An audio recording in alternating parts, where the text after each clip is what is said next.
Hello, everyone, Bullish Nation. How's it going? We're here with you on a non-game day, and we're talking to someone really special, four-time NBA champion, drafted by the Chicago Bulls. You might have seen him interview Derrick Rose very recently about the D Rose years, and you see him all the time on NBC Chicago and a bunch of other things that I know I'm forgetting and we'll get to during the conversation. But Will Perdue, how's it going?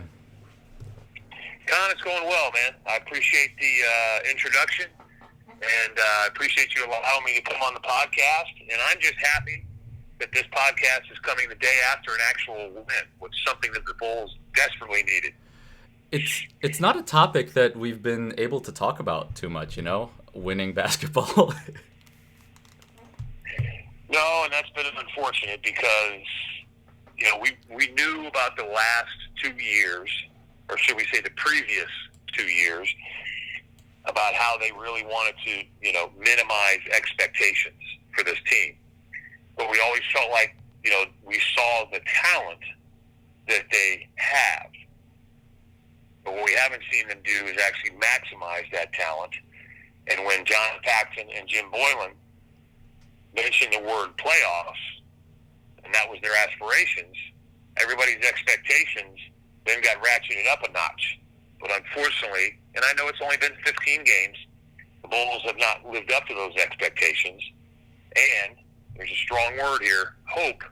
We hope that they figure it out and they turn things around, because even as bad as it's been early, I think they're only a game and a half out of the playoff picture. Now, still plenty of basketball to play, but it just seems like things constantly are happening in an attempt to try to help out this Bulls teams, as far as when they play certain teams, guys aren't playing, most notably Kyrie Irving without Brooklyn, can't take advantage of it. Now a team that you think is a playoff team, and Orlando Magic have lost Vucevic for at least 2 weeks. How will they, play? Will they struggle to win? And can the Bulls take advantage of that injury to try to make hay and put some space in between them and the Magic? And that's exactly, the mold that they need to follow is just take it one game at a time. And if you look at just the first halves, the Bulls aren't that awful of a team, right? Like, if only the first halves were considered in record, which obviously it's not, and that's kind of a crazy hypothetical, but we've seen the formula for the Bulls to play well within these games. It's that fourth quarter that's been really hurting us. And, I guess we'll work backwards because I have a lot of other questions that I want to ask you as well that aren't related to this current Bulls team. But what do you make of just the fourth quarter meltdowns? Is it something that you experienced in your player days? Like, how do you think the players are going about it, or how the coach is going? Like, why is it that you play so well in the first half or first three quarters and then just forget everything you've done when you're there? Well, there's two things, and as I lead into this, I'll tell a story about how when I was playing here in Chicago for the Bulls, we went through a period where, we just, coming out of the locker room in the third quarter, we just consistently would lay an egg. And Phil would talk about it, the players would address it, but yet it seemed like it was a huge hurdle, a stumbling block.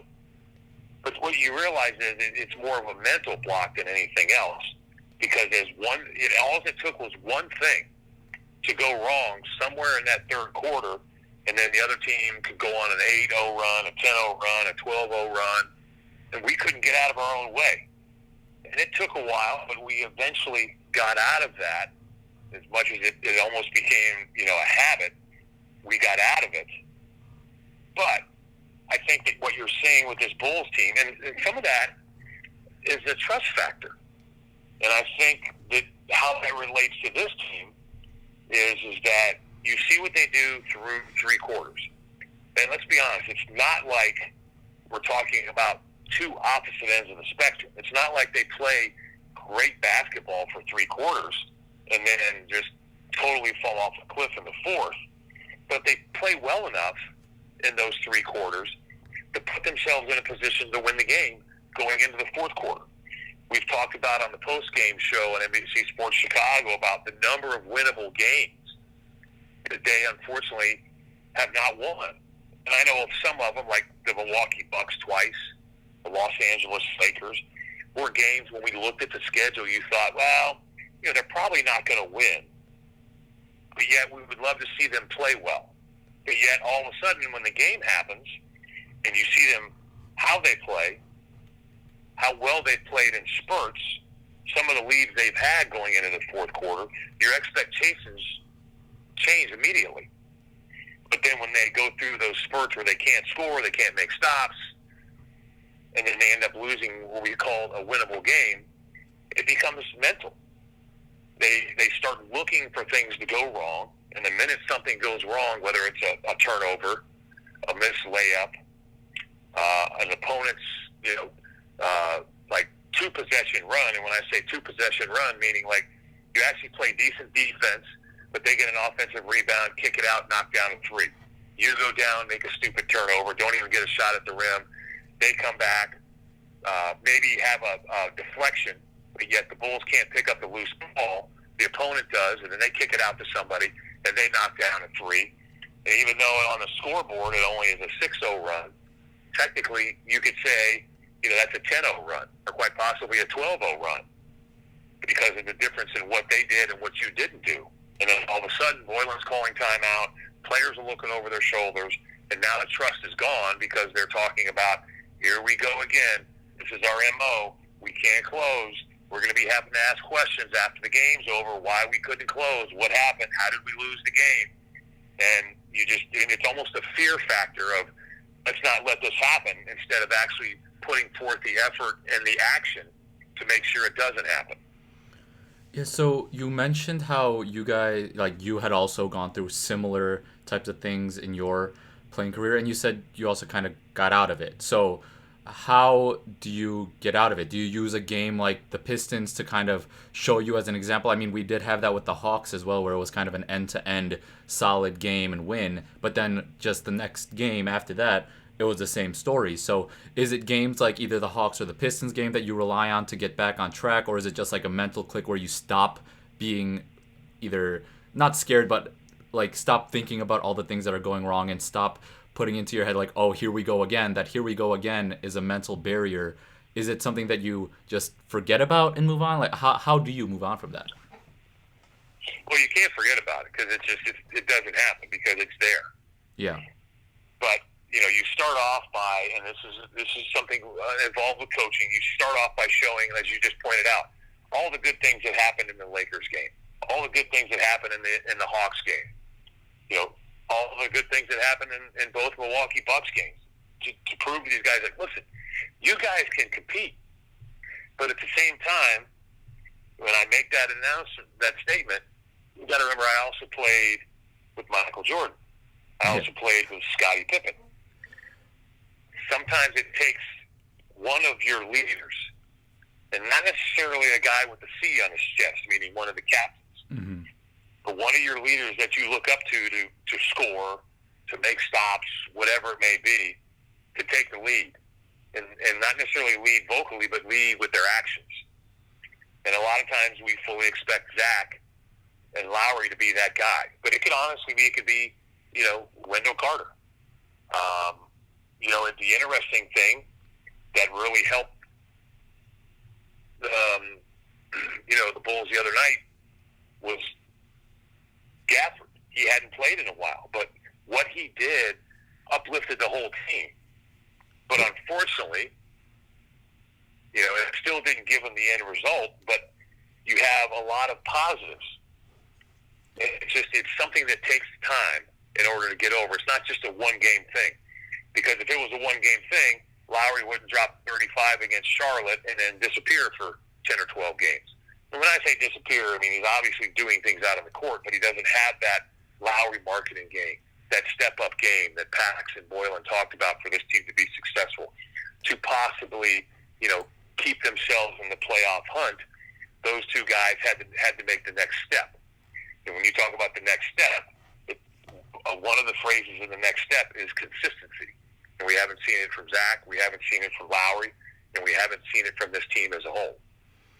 Yeah, you brought up Gafford, and that's kind of example of inconsistency, I guess, with a new player, brand new, coming into the rotation. We saw that with the win yesterday, with Shaq Harrison coming into the lineup.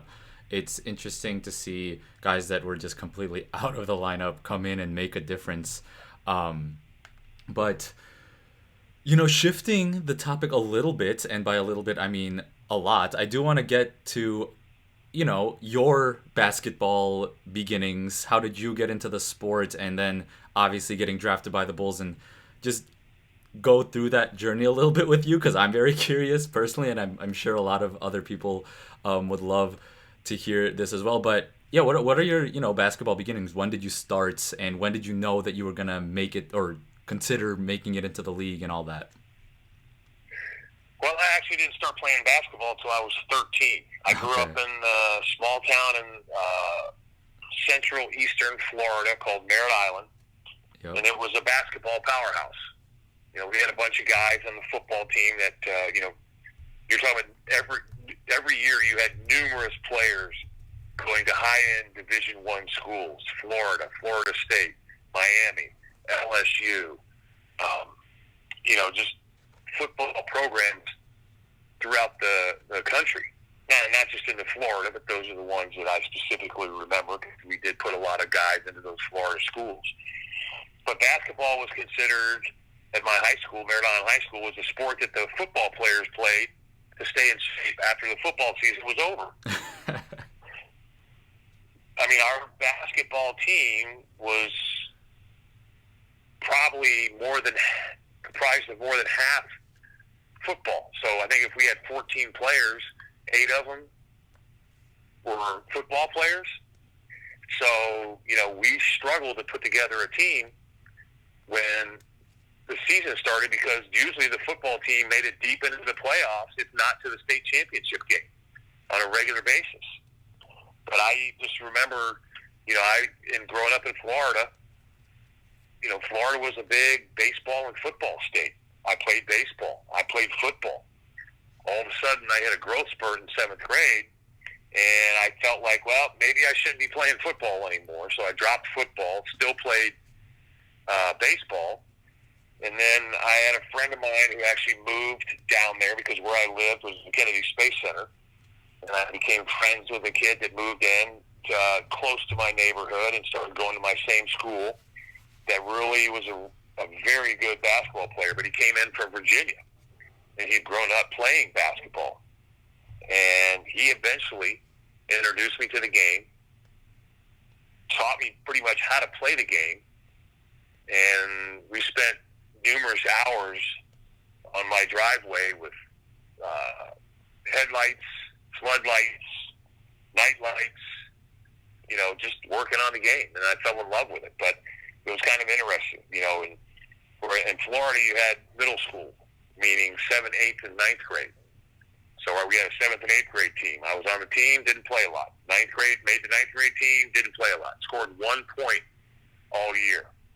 But just continued to work on my game, and then eventually, by the time, I became a senior, I blossomed. Even my sophomore year, when I'm now in high school, I played on the JV team. I didn't play on the varsity team, even though it was comprised of, football players. It's just how long it took me to catch up. And, gosh, it was kind of an interesting, repetitive cycle for me. I ended up, had a really nice senior year in high school. I averaged like 32 and 15. Got to college, struggled, redshirted.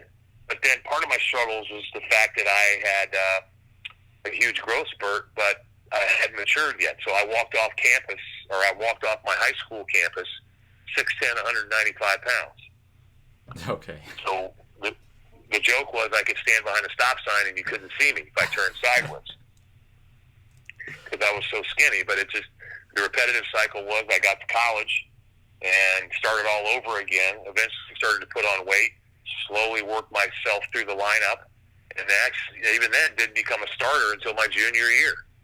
And then had a really good senior year, was, the SEC Athlete of the Year my senior year, and then got drafted by the Bulls, and kind of, repeated the cycle all over again. Didn't play a lot, slowly worked my way into the lineup, eventually started a bunch of games. But, very fortunate to play on those 3 championship teams. But one thing I always joke a little bit is I'm actually a question on the Trivial Pursuit board game. Who was Dennis Rodman traded for to get to the Chicago Bulls? And that was me. So obviously I walk around and tell everybody that, hey, don't forget, I was traded for a guy that's in the Hall of Fame. Oh, that's funny. You got to a lot of topics that I wanted to get to, but just sticking on that point a little bit, what does it feel like to get traded, like in the moment? And then how long does it take, to kind of get grips with it? Or is it kind of, you just know that it's a business? Is that something that's taught to you throughout? Did it come to you as a shock? I'm really curious about the mindset of players in that situation, because obviously, as we watch the NBA, we follow the NBA, we all like to play fake GM and we talk about trades and stuff, but we don't really know the people that we're talking about personally most of the time. And so it's really easy for us to say, oh, you should trade him, or oh, this trade should happen, and all that. So I always try to be sensitive of the player side of the equation. And as a player, I'm curious, like, what is that mindset? Well, you are constantly reminded in one way or another that it's a business. But you really don't deal with it, in my opinion, until you are traded or until you become a unrestricted free agent and end up signing a contract with another team. Because you pretty much, you got to think. I was drafted in '88. My first season was '88, '89. So I was with the Chicago Bulls until I got traded in the fall of '95. And that was the year of the lockout. Yeah. You got to remember, the lockout was settled literally 5 days before training camp was scheduled to open. Okay. Yeah. And pretty much the day after the lockout was settled, you got to remember, there's no social media. There's any information you got was either via rumor or every morning you read the paper and what did they say in the paper? What's going on? What's being discussed? So it wasn't anything like it is now. And I just remember, my usual routine was I built a house in Lake Forest. I was out with my dog. I have an invisible fence and just kind of watching my dog, let my dog run around. It wasn't to the extent where I was in a robe and slippers, but, I would walk out, grab the paper, and when my dog's running around, I would, slide it out of the plastic and just kind of go to the sports page and flip it open and kind of, look through it and be like, well, is there going to be anything I'm going to read this morning while I'm having breakfast? And all of a sudden, bam, I open up the Trib. There's a sports page, and it's an article by Sam Smith saying that I've been traded for Dennis Rodman. You found out with the paper? Yeah. I had heard nothing about it. My agent didn't know anything about it. And it was actually, talking to Sam Smith later, it was actually a story that he had got wind of. Jerry Krause would not confirm nor deny, and he kind of took a chance and ran with it. And it ended up being true. So then I immediately went into the house, called my agent. He, eventually reached out to the Bulls. The Bulls eventually got back to him and confirmed that I had been traded for Dennis. And then the San Antonio Spurs reached out to me, and then, it's all hell breaks loose because all of a sudden at that point, you got to stop. You got to, at the time I was married, I had to tell my wife. I had to let her, and so that's the other thing I think is you talk about it. People forget about the personal aspect. Well, I felt fortunate because I didn't have kids, but I can only imagine what it's like for somebody that is, married, has young kids. They're established in their school, the network that your wife has because you're on the road so much, and all of a sudden you're uprooting everything. A lot of guys attempt to, okay, I'm going to leave my family here. I'm going to go to the location where I was traded, but that doesn't work out very well. And from listening to stories, I know some guys have had success, but on a whole, it's just that's not how it works. And I just remember, finally working out all the details, jumping on a plane, headed to San Antonio. Because you got to remember, this all happened within a 3-day span because I think the lockout was settled on Monday. This article's in the paper on Tuesday, and training camps open on Friday. You basically just look at your wife, significant other, friends, whatever, and say, hey, you guys got to take care of all this stuff. I got to get down to San Antonio or wherever you're traded, and I got to take care of business. And business is my season's about to start. I got to be focused, and I can't be distracted. And I literally, jumped on a plane, flew down to San Antonio. Dave Cowens was there to meet me and drove me around the city. And I lived in a hotel for 6 weeks while we went to training camp and preseason because just didn't have a lot of time to go house hunting. And then I realized all of a sudden, you're like, well, why would I want to buy a house? I'm just renting from this point on because who knows when I'll get traded again. Yeah. Wow. So this is fascinating. Thank you for sharing that. I am curious how you go about like the mental practice of staying focused. Like you said, you're gonna start training camp 2-3 days later. You just found out you got traded. You're going to San Antonio, new city. You tell your significant other that you're going, and now you have to play basketball. And people have all these expectations and whatever. I'm guessing those are second. Like you're not really thinking about other people's expectations of what you're doing, but you yourself have expectations of yourself on the court. And when your mind is, thinking about all these other things, it must be extremely difficult to focus at the task at hand. How did you, deal with that? And how do you recommend other people and players deal with that after, having however many years to play and think about it and all that? Well, I'll answer that question in a second, but I'll go backwards for a second and Please. play the advocate card. I told you I had built a house.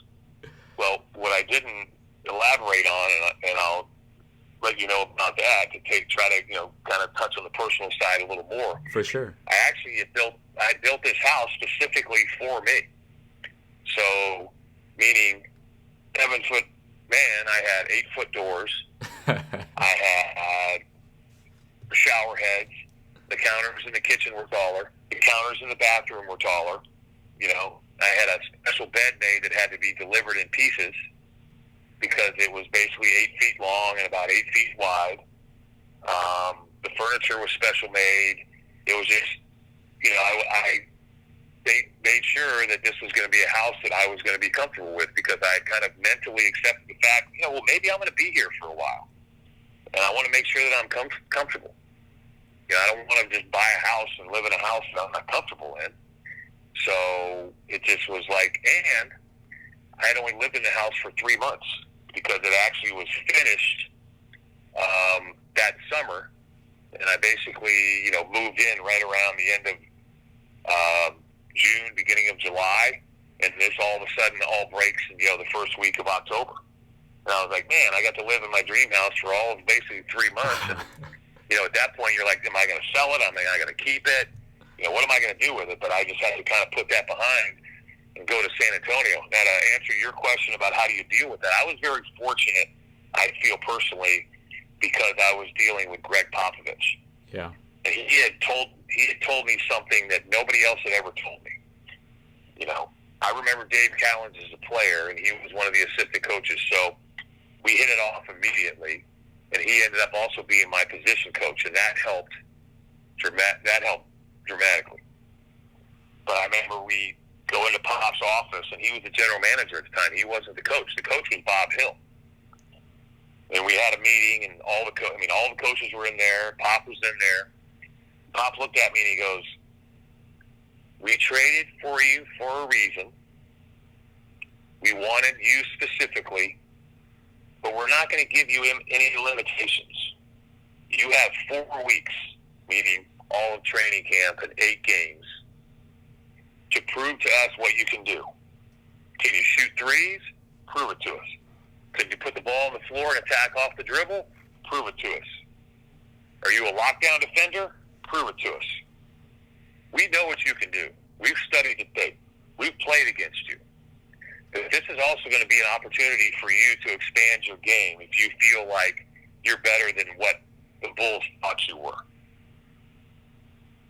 So do what you can, do what you have to do, prove to us what you can do, and let's move forward. I mean, that's exactly what any player wants to hear. Now, people sometimes say, well, they just told you that. I remember the first day of training camp. You know, the one thing the Spurs did was, back then, we would have training camp in Austin, Texas at University of Texas facilities. And we didn't use their practice facility because they didn't necessarily have one at that point. We used the student center. That way we could use numerous floors at the same time, because you remember back in training camp, you go with 20, 22 guys. Mm-hmm. And, you know, I thought I had a really good training camp. I've got a lot of positive feedback from Bob Hill and Greg Popovic. You know, I hit it off with the team really well. And it was almost like the perfect fit for me to go from the Bulls to the San Antonio Spurs. And it took away a lot of the sting, because you got to also remember that was the year after Michael came back, and then we lost to the Magic, and you knew that Michael was going to be back to the old Michael. And the Bulls were going to be favored heading into the season to win the championship, coming off, you know, the lockout. So that hurt quite a bit, because, you know, I was looking forward to making another championship run. But it was also a situation where, when I look back on it, you know, that was probably the best thing that could have happened to me, was being traded to San Antonio, be given that opportunity, and it really helped the growth of my game. Yeah, so you went from Phil Jackson to Greg Popovich, two of the best coaches of all time. You already kind of mentioned how Pop helped you with the transition, and the other coaches as well, but what are, you know, some of the differences, or what are the consistencies? I feel like that's one thing I'm pretty interested in terms of, like, all-time coaches. I feel like there has to be things that make them unique, but I feel like there also has to be tenets that are the reason those type of people are the best of all time in their fields. And you've had the luxury being coached by two of the best of all time coaches and playing with the best of all time player. So I'm very curious, what things have you learned from those two coaches first, and I guess we'll get to Mike later. But yeah, what are the main things that are core, and what are the main things that make them unique? Well, the tenets, like you talked about, I mean, they both were high on accountability. And when I say accountability, I mean, you know, obviously your actions on and off the floor, which I know sounds odd, because, you know, they traded me for Dennis Rodman, who had a lot of off-court. I don't even know if you want to refer to him as issues, but just, you know, he was different. Foolishness, whatever. Yes. But he necessarily didn't do anything illegal that I know of, or he didn't get caught. But it was accountability about how you played, how you prepared, you know, how you responded to your teammates, to your coaches. You know, Pop and Phil were very similar in that aspect, but they had different approaches. You know, Phil's approach was, he kind of kept you off balance with the things he would talk about, because he was different. You know, when I say different, you know, he would talk about, everybody talks about, Phil Jackson and the Zen master. You know, he was big into, I don't want to say education, but he was big into intelligence, trying to also help us become smarter. Talking about the importance of reading, talking about the importance of respect, talking about the importance of, you know, your elders. And I mean, it was almost like, you know, something out of Little House on the Prairie sometimes. But that's just how he was raised. But he would also keep you off balance by sometimes how he would talk to you. When I say that, you know, some people will say, well, he was talking down to you, but he would talk to you in a way that always lets you know he had the upper hand. And if you looked at it as he was talking down to you because he was your superior, then that was what was effective for you.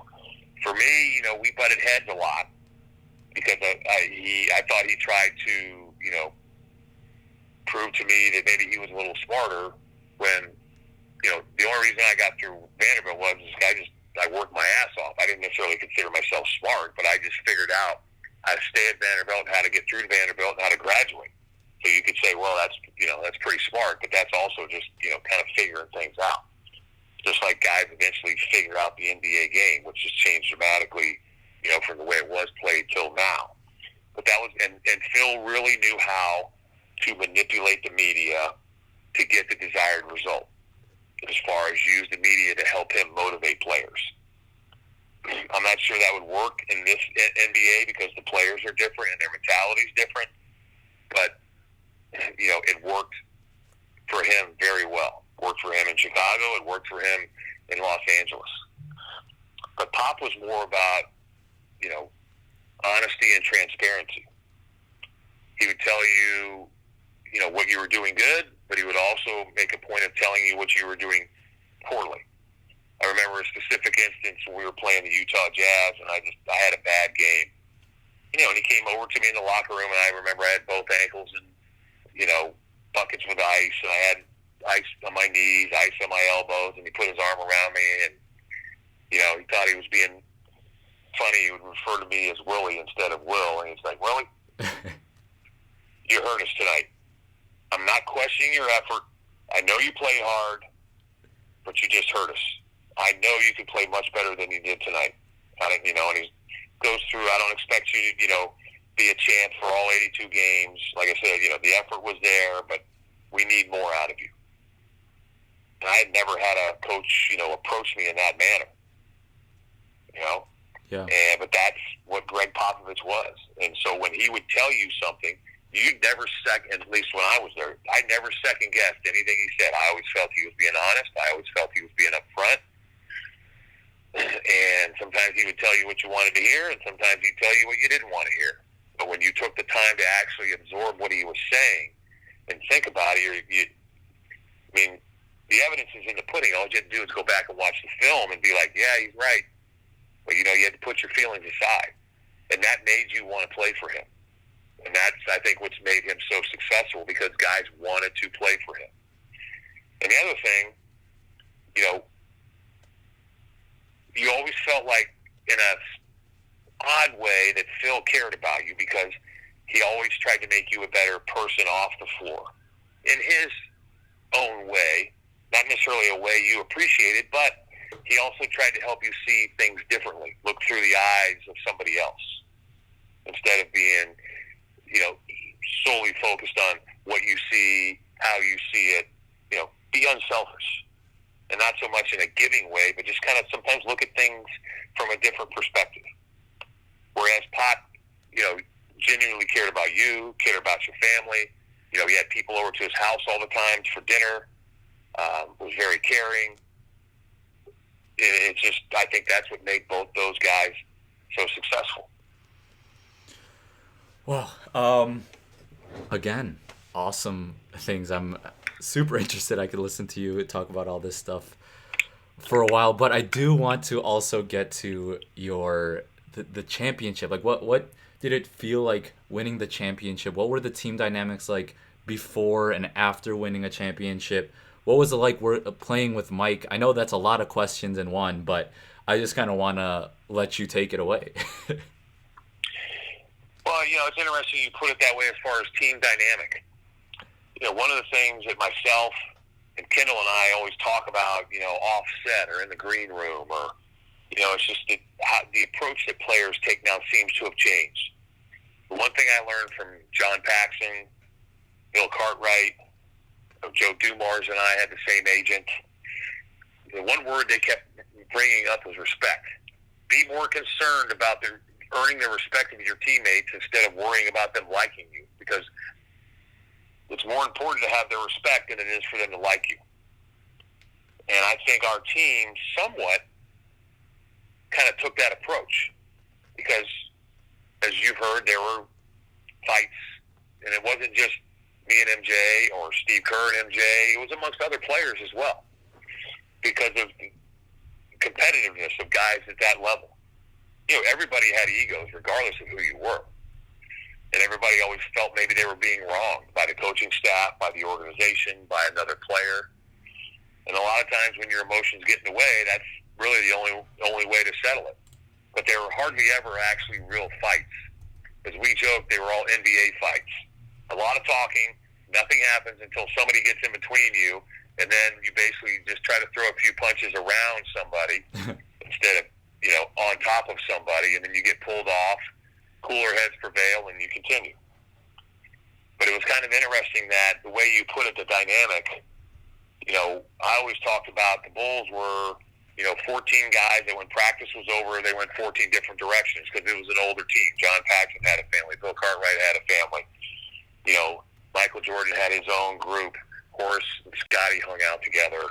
I could go down the list, but it was just a little different dynamic. I felt like after we won that first championship, the dynamic changed a little bit, and we actually became closer as a team because of what we had accomplished. And I think that was important for us, not only winning, the championship in 91, but also in 92 and 93. We always had that respect factor, but I also thought that we never really became a family per se, but, we basically, at that point, went from being, respecting each other to then having each other's back on and off the floor. Whereas in San Antonio, it truly was a family. Not only was there the respect factor, but there was also the family factor. Going to other players' kids' birthday parties and going out to dinner on the road and just being more so like a big family than actually a team. And I thought that was significant for the type of players that they brought on board, the personalities. But it worked for the Bulls, and it worked for the Spurs. And, the ultimate question is everybody's like, man, what was it that you just talked about? Tell me about Michael Jordan. What was it like playing with him? I can tell you right now, it was not easy. I tell people that, the average person might think that Michael has a lot of, excuse my language, but asshole tendencies. But it wasn't necessarily the case. He had a lot of competitive tendencies. However he was brought up, he was taught to win. And he was taught to win at all costs. And a lot of people don't like that approach. But what that also teaches you is the ultimate sacrifice in order to win. And that was one of the things that made us so good because of how competitive our practices were. Michael hated losing in practice. I mean, there was more than one instance where he walked out of practice because he thought he was getting cheated by the coaches. During practice, the coaches were the officials. Well, the coaches a lot of times wouldn't call fouls on the second team, and occasionally that second unit would beat the first unit. And Michael would be so mad, and he felt like he was getting cheated, that because he didn't really stand the chance to win, he just got pissed off and left practice. And that's how competitive he was. But that also carried over to everybody else because you saw if that guy is that good, that guy is that competitive, that guy works that hard, we need to do everything within our power to make sure we try to keep up. Even though we won't be that good, we can't necessarily allow him to outwork us. And that just made the whole team better. And a lot of people, don't like his Hall of Fame speech. But if you actually go back and listen to his Hall of Fame speech, that's Michael Jordan to a T. That's him actually thanking people. I know it's not what they wanted to hear. I know it's not what they consider to be humble. But that's who Michael Jordan was. That's who Michael Jordan still is. And that's what makes him the greatest of all time. Yeah. Wow. There's a lot in there. But I really like that how you ended that with Michael Jordan. That was him thanking the people that pushed him because he was just different. He got pushed in a different way, and that gives a lot more context that we don't necessarily were able to hear. So thank you for that again. But man, I want to be respectful of your time too. I gotta ask you for one, Michael Jordan story, and I mean everyone knows the incident between you two, so I guess we don't need to rehash that one. But is there anything else that sticks out, or it doesn't even need to be a Michael story, honestly. Just anything from your NBA career that you always remember. You hit a game winner too. How's that feeling? So yeah, I'll leave it up to you to close us out here. Well, the interesting thing, my game winner was actually against the Spurs. Yeah, I know.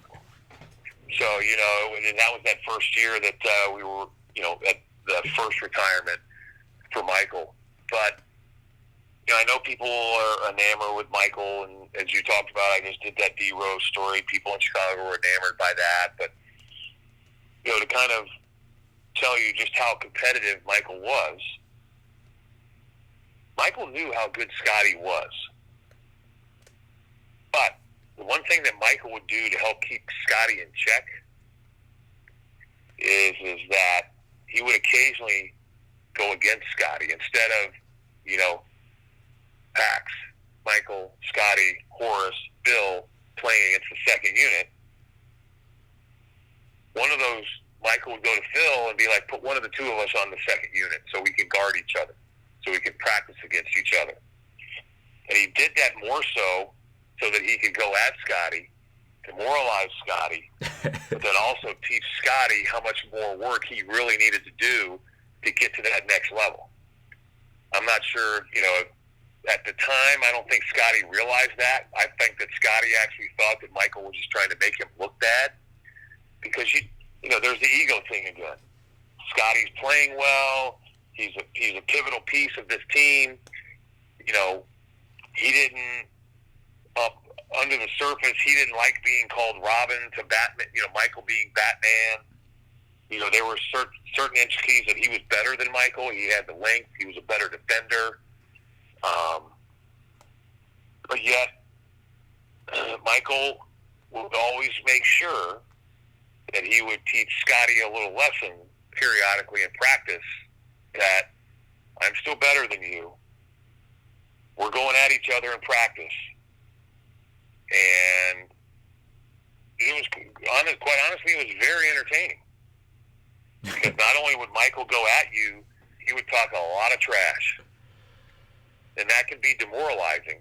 But at the same time, he was constantly showing Scottie, as good as you are, you still got a lot more potential, and you still got to continue to work a lot harder than you're working right now. So if I'm going to continue to go at you and do what I'm doing to you, then you need to pick it up. But then again, that was one of those things that was infectious amongst everybody. Mm-hmm. But that was one individual that he picked out. And quite honestly, I hope Scottie sees that as an honor, not as, a demerit, because of the fact that he wanted to go at him because he knew how good he could be. Well, it's almost kind of drawing back to the thing you said about Michael, appreciating the people who, put him down and how he used those people as the motivation. It seemed like he was trying to motivate people with the same method that he got motivated. Like, okay, these people are telling me I can't do it. These people are putting me down, and so on and so forth. So he used that same methodology to go at the people. And Scottie, in this case, I mean, I'm just playing, armchair psychologist here, but it does make a little bit of sense, given everything that we've talked about here. Oh man. So Will, what are you up to these days? I know you're on NBC Chicago and all that, but anything else that you spend your time with? Yeah, so I do the pre, half, and post with NBC Sports Chicago for the Bulls games. I also am part time with Sirius XM NBA Radio. I'll be on there periodically talking about the league. I also work for Westwood One Radio and do college games and the NCAA tournament. And I also have a son that just turned 16 as a sophomore in high school and plays lacrosse. So he's not a basketball player, but he's a lacrosse player. And at 16, he's 6'5", about 215 pounds. All right, so all-star lacrosse player there. Thank you so much for hopping on our show here. I am amazed. Honestly, I learned so much talking to you, so I thank you personally, and I'm sure everyone who's listening to this thanks you as well. Any last words you want to leave us with before I end this here? No, I mean, actually, I just, Don, I appreciate you reaching out. You know, I'm Well, passionate about, the game of basketball. I'm passionate about the Bulls. I feel special in the sense of, how people come up to me and thank me for the championships, but I don't think people understand, we as players like to thank them because of the support they gave us. It's kind of cool. I always have people come up to me. It's not like it's an everyday occurrence, but it happens quite often. yeah. A guy will come up to me and pull his wallet out or pull something out of his pocket, and it'll be a $15 ticket that says SRO, standing room only. Wow. The number of people that used to go to the old stadium without a seat, but would buy a ticket in the second and third levels and have to stand up against the back wall to watch a game. And that just amazed me, just sometimes as players, we're kind of immune to that. We see the fans, we see the people standing outside the gate in 3.5. We always remember how people treated us and responded to us, but sometimes you forget about the lengths that people would go to just to go to the games and just to be able to say they were there, just to watch the game. And that's a vivid reminder of, how we should be thankful for what we were able to do, but how thankful and passionate the fans were. I mean, my last year in the league was 2001. So that's basically, as we're speaking, that was 18 years ago. But yet I still have people come up to me and thanking me for, how their family would come together every night for a Bulls game. That was what you scheduled your day around. The Bulls game. I think back then our game started at 7:30. So whatever you had going on, make sure you were done by 7:30 because the family's sitting down in the living room watching the Bulls game. Get your homework done, your honeydews. Dinner's got to be over, dishes got to be clean because the game comes on at 7:30, and that was that. And you just sometimes you have a tendency you can take that for granted and forget about it. So humble, amazing storyteller. Thank you so much, Will Perdue, and thank you to everyone who's listening. We appreciate you just as Will appreciates his fans watching him play. And again, catch us at Bullish Hoops. This was a fun conversation, and it says you like to talk hoops on your Twitter bio, Will. That's why we reached out. So we'd love to have you on whenever you want to come on. Well, I appreciate it, Con. Thank you very much. I enjoyed it. Thank you, and we'll talk to everyone later.